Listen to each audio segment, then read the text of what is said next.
પ્રાયોજક છે cancer healer centre a new beginning.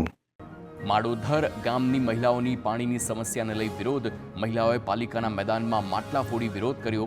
છેલ્લા 1 વર્ષથી પાણી સમસ્યા હોવાનો આરોપ.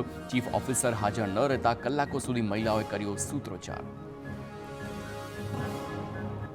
સુરતમાં રત્ન કલાકારોને હડતાળમાં જોડાવા સોશિયલ મીડિયા પર ઝુંબેશ. નિર્ણય નહીં થાય તો 30મી માર્ચથી રત્ન કલાકાર સંઘ આપશે બંધનું એલાન. અગાઉ સીએમ ભૂપેન્દ્ર પટેલે 2 દિવસમાં ઉકેલ અંગે કરી હતી વાત. રત્ન કલાકાર સંઘ, કલેક્ટર અને હીરા ઉદ્યોગકારો વચ્ચે મીટિંગનું થયું હતું આયોજન. હડતાળ પાળવી નથી એટલે 20 દિવસનો સમય આપ્યો. અમારી વાત કમિટીના સભ્ય હર્ષ સંઘવી સાથે થઈ છે. હર્ષ સંઘવીએ રજૂઆતને લઈ બેઠકો પણ કરી. અમને 2-3 દિવસમાં ફરી બોલાવવામાં આવશે.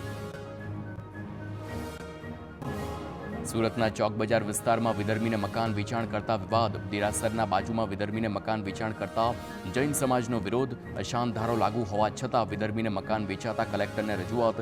અશાંત ધારાનું પાલન કરવા જૈન સમાજે કલેક્ટરને આપ્યું આવેદનપત્ર. દેરાસરમાં જૈન ધર્મ સહિત હિન્દુ દેવી દેવતાઓની પ્રતિમા. તાપીના માંડલ ટોલનાકા પર સ્થાનિકોને ટોલમાંથી મુક્તિની માંગ સાથે વિરોધ. માંડલ ટોલનાકા ખાતે મોટી સંખ્યામાં સ્થાનિકોએ કર્યું વિરોધ પ્રદર્શન. હજીરાથી ધુલિયાને જોડતા નેશનલ હાઈવે નંબર 53 પર આવેલું છે માંડલ ટોલનાકા. ટોલનાકાનો ઘેરાવ કરી મેનેજર સામે સ્થાનિકોએ ઠાલવ્યો રોષ.